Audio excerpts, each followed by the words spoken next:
ณธรรมเมื่อมีความคิดเห็นที่แตกต่างเราจึงต้องเรียนรู้และแก้ปัญหาไปด้วยกันด้วยความสามัคคีปรองดองของคนไทยทั้งชาติเพื่อก้าวสู่ประชาธิปไตยที่มั่นคงรู้สิทธิรู้หน้าที่ตามวิถีประชาธิปไตย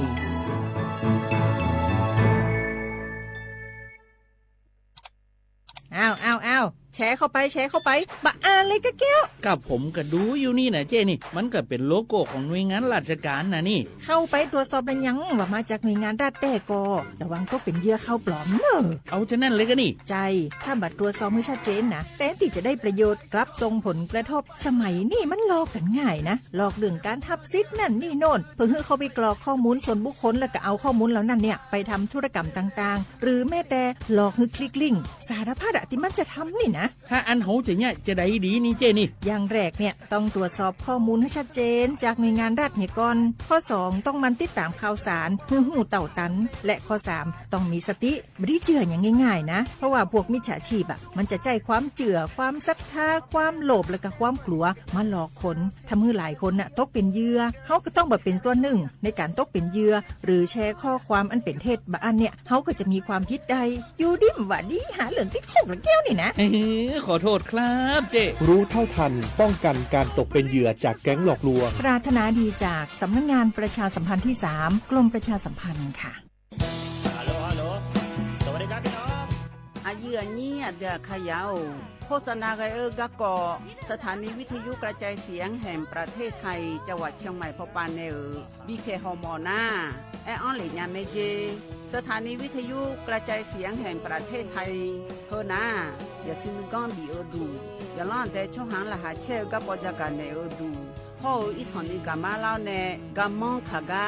กาอีกุญญาอายีเนียวโฆษณาบีเกหมอญาแลนึงมาอ้อนา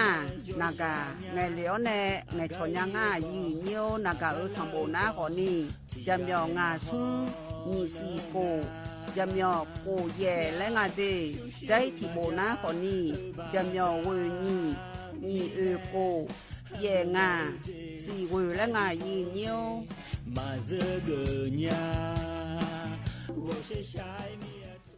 นี่รู้กันไหมสิทธิบัตรทองหรือบัตร30 บาทเป็นสิทธิหลักประกันสุขภาพตามกฎหมายที่ช่วยคุ้มครองคนไทยทุกคนให้เข้าถึงบริการสุขภาพที่จำเป็นโดยไม่ต้องเสียค่าใช้จ่ายเลยนะครอบคลุมทั้งการรักษาพยาบาลการป้องกันโรคการฟื้นฟูสมรรถภาพทางการแพทย์เรียกว่าช่วยให้คนไทยอุ่นใจกันเลยทีเดียวสอบถามเพิ่มเติมสายด่วนสปสช1330ขอชอแม่นู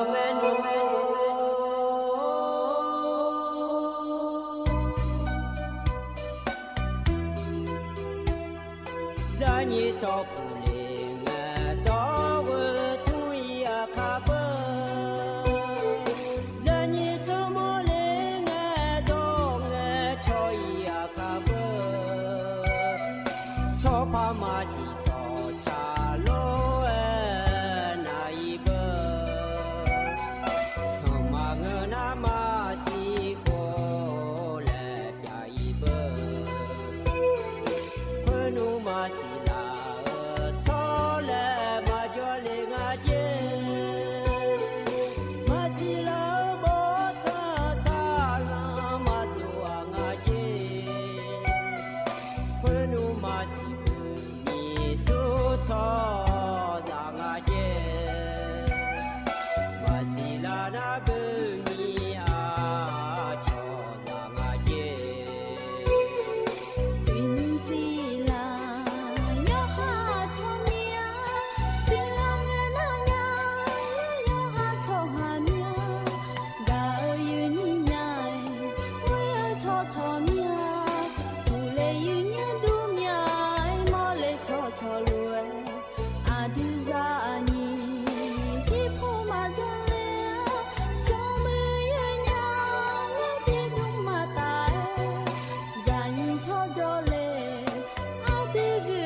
อัตตามาและชาตากาพนาเช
อุสพออุดุธรรมะอาเยนิโยนาลุเนเดเยเนียวนิมสอก็ดูจอนเจอโกนงนฉลาแม่เยเนียวันเสาร์เงนงานเนเยนีเธอมินาลอนิมสองานเนอายุเชื่อมือเนที่ควารู้จอดามาเยเนียวเจลังเงแล้วเยเนียวเธอวันพฤหัสวันศุกร์เงนเนแล้วมีน้องหุ่นในแม่เดเยเนียวเดราชการปาหมอกมัวเดิมไม่ก็ชวนไปมาเรายมอยากก้าวกว่านั้นนะอันนั้นฉลาเย่เนี่ยล้อเธอเนี่ยเพเสื้ออันนั้นยินน้อยจะคือฉลาไม่ล้อวันพฤหัสสบดีเงี้ยเนาะก็ดูล้อจนเราเจอเนาะเงี้ยเนาะนะเจริญเงี้ยนะวันอาสาฬหบูชาและขั้วอันนั้นฉลาแม่ในยินนี่น่ามินเนาะก็ดูนะขอเนี่ยวันเข้าพรรษาและขั้วอันนั้นพระฉลาเทเย่เนี่ยถึงมิเนี่ยเราเคยยินเนาะเราเคยอาเดือไทยมิขอหน้าไทยช่วยเฮยมอยากนี่เป็นเส้นยังถอดถ่ายจ่อมิเน่รัฐมาปากว่านั้นนานในงานยินนอนหลุล้อยมอยากขอเนี่ยล้ออเดียขามแอล้อเย็นเนียวเป็นเส้นยังถอดถ่าย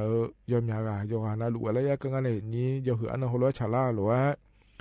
เป็นเสื้อนุ่งยาเลี้ยเนี่ยล้อเป็นเสื้อหย่อนดันแม่เลี้ยวเป็นเสื้อดอกแม่ก็น่าหาเล่เนี่ยยังเลยเงี้ยนะขอเนี่ยชอการเวียนเทียนในกุ้งแต่เป็นเสื้อนุ่งโยโย่ช่างเลี้ยวดูล้อเลยอย่างนี้เตียน่าล้อเฮงเงี้ยเนาะเราค่อยน้อยจนมืออันนั้นแล้วมีเนี่ยล้อเลยอย่างนี้ยายังมือเจียมอยากจะนั่งด่าดูเยเนี่ยเดเธอเนี่ยมามือเจียมาเงี้ยแม่มามือเจียมาเนื้อมาอะไรเนี่ยเจียยาหุ่มมาเพียแม่ที่ไม่ได้เห็นยินแต่มาเงือล้อเลยนี้ยอมแม่หัวป้าก็ดูคนในหัวล้อจังหยานะอยู่หันในมือละค่อยแม่เยเนี่ยล้อก็เจียจังคนยอมมือเจียเนื้อมือเนี่ยยอมมือเจียจังด่านะล้อเยเนี่ยไม่ยอมมือเจียน้องน่าหลุดจังด่าจะแม่เดเยเนี่ยเดอันนี้สวัสดีขอรู้แล้วจอดามาเยเนี่ยร้อยที่อาณาอชนะขอไม่ยันนี่มินหุ่นก็ขอเนี่ยก้าวเนี่ยอินเขาย้อนหาเด็กคนนี้โจดูเยเนี่ยมินเนี่ยชาเลนิมสว่างกันเนี่ยที่ขอรู้จอดามาเดสุดท้ายนาลีอายามนาลีเยลาเนี่ยเยลาที่เกินกันนี่นะเยจอนาลัวเยนี่เนี่ยทนจุลาลัวรัฐบาลปาก็ดูรอเยนี่เนี่ยทนจุเนี่ยรัฐบาลก็เยเนี่ยจะกาเอกาได้เนี่ยบิสิบิกาเมเนี่ยเยนี่อย่างนี้มาข้อปานในทางแท้ในหน้าหาลานะข้อนี้ยากาในยาชินยาดูอย่างเนี่ยเราหน้านาฬิกาล้านในหัวหลังเกินนี่เราเยลาที่เกินในหัวหลังเกินนี่เจล่าคือเราคุยนะคนอย่างนั้นเนี่ยที่ขอรู้แล้วพอจอดามาเดย์อย่างเนี่ยเดย์ที่ไม่ได้เราอาคาโนคือกังกันเนี่ยก็แลมถาอย่างเนี่ยจะกายอากาศได้นั้นเนี่ยบิสิบิกามาอย่างเนี่ยอยู่หมดจะชาดูก็เดย์อย่างเนี่ยเดย์อย่างเนี่ยจนแท้ในหน้าหันแม่เราน่าจะแต่มาเงอแต่ชาข้อนี้เป็นจ่อแล้วก็เนี่ยพอเนี่ยบินหาดามาที่มีในชนเทเลนะหันจะแม่เยเนียวกันเนี่ยนะเยเนียวอันนั้นจะแม่จะกาเอกาดันเนี่ยมาเดเยเนียว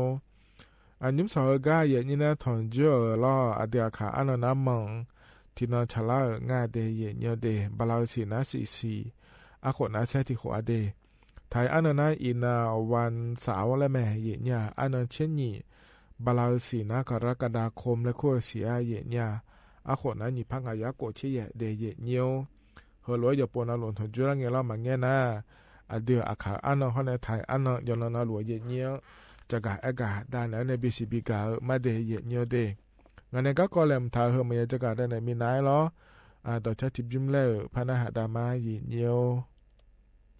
นี่เหมือนกับพอในบินาหาดาต่อชาเฮก็เฮบิมนาล้อเยเนียวอายุบุดอนในชาต่อช่างอเดที่ขอร้อยนาหาเบียดามา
เธอนะต่อชาเฮกานิมสออย่างเงี้ยถอนเจออายามเฮละคุยพอในบินาหาดาเดเฮกาจุมนาคนเนี่ยอายุบุดดอนเนชาต่อชางาเดยกานาลุเอนะหาเบียวดูลอเยเนียวเฮกาจนอปาลาเนี่ยนะหาลาเยเนียวฮานาลุเวลดูธรรมะเดเฮกาจนเนี่ยนะหาลัวมาขาล้อก็ปนนะหาลัวมาขาเดเยเนียวที่คนเราจะดามาเยเนี่ยล้ออินาจนเจอโกนงานชาลาลัวเยนี่นะก็ต้องเชื่อก็อยู่มือจะซาดูก็จะกะเอกะด้านในบีซีบีกามาเดยเนียวนิมสอกังกันในลำธารในยี่จะกะเอกะด้านในบีซีบีกายี่ยันยาพากะเอหนาขวเนี่ยนาก็ชมยอนาลอยเนียวโรคพยาธิชอนชัยผิวหนังแล้วขั้วงาเดยเนียวเดโรคพยาธิและก็นาบูเดนาก็เจเนี่ยบูเดก็นาขวเนี่ยเมียนายี่สาจีจุ่มมาจากการอยู่เกโลมาเงยนะขอเนี่ยเธอหอบป่าหุ่มาขอเนี่ยง่ายเดบุเดลมาอย่างเนี่ยมือพามาลาบุนีมาชิบุนีจานะบุเดจาอังกันในเรื่องง่ายเดี๋ยวมาดูละคุยรอเย่เนียวนัดเธอแต่มาเงยเย่เนียวแล้วก็เสียเจียวไปในเรื่องยาเจเย่เนี่ยนักก็นักขอเนี่ยส่วนกันเนี่ยเกิดว่าล้อโรคพยาธิชอนชัยผิวหนังแล้วคู่งาเทเนี่ยเฮก็เสียเจียวบางคนมลาเดเย่เนี่ยเดเธอบูเดเดเปียงาเดและศิลาเธอรอเยเนียวเฮก็หัวก็ดูน่าอายุอันเลยยาก็ดูง่าเดือมาดูละคุยเลยและหนาขอนี่สนอหุ่มานอนนี้รอก็มาเจนี้ชังโลแล้วรอเยนี้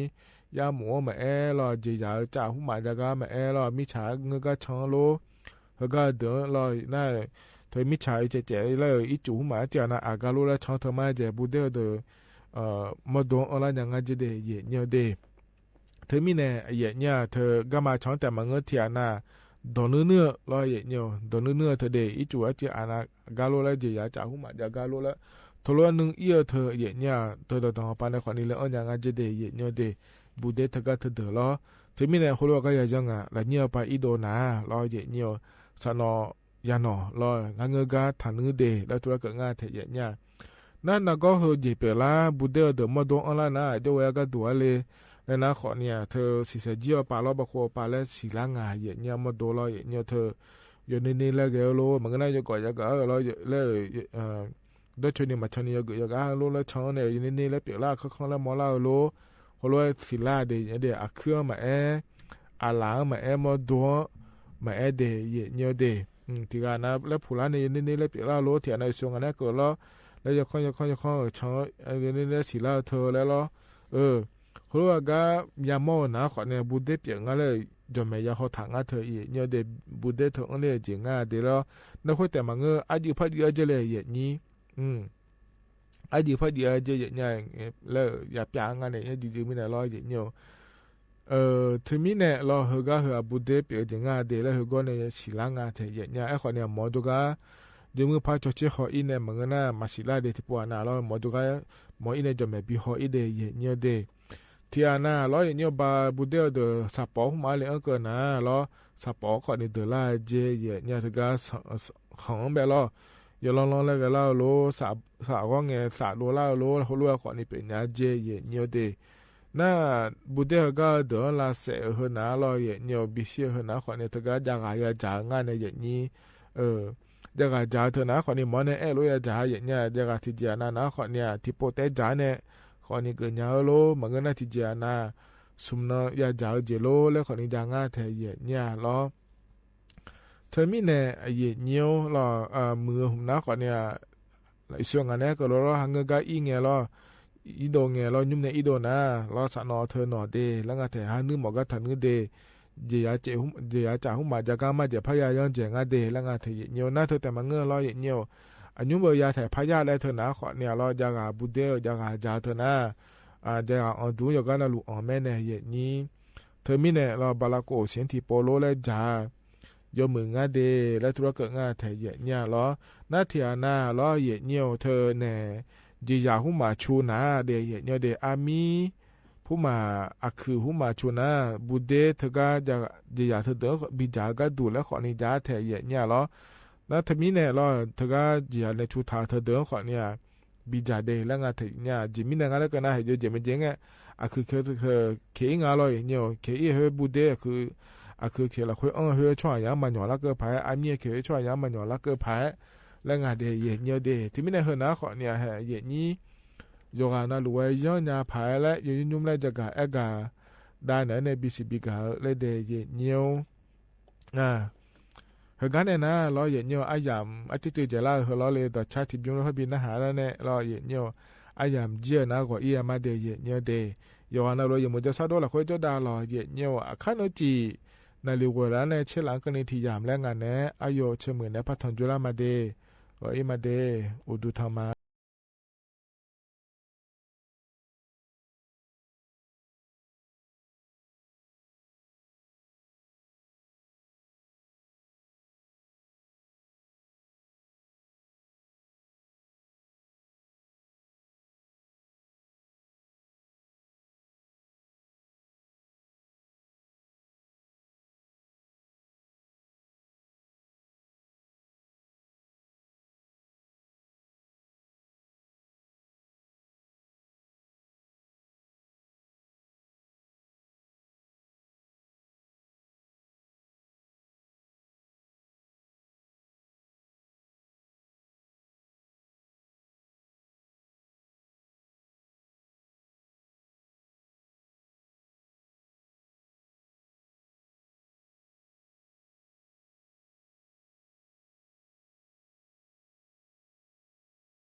สถานีวิทยุกระจายเสียงแห่งประเทศไทยและเครือข่ายทั่วประเทศเสนอข่าวต้นชั่วโมง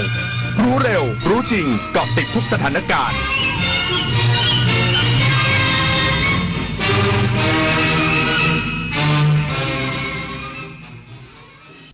รับฟังข่าวต้นชั่วโมง 9 นาฬิกากับคณิษฐายิ้มดีค่ะรัฐบาลโอนเงินอุดหนุนเด็กแรกเกิดกว่า 1,400 ล้านบาทเพื่อแบ่งเบาภาระค่าใช้จ่ายของผู้ปกครองอีกสักครู่กลับมาติดตามรายละเอียดค่ะ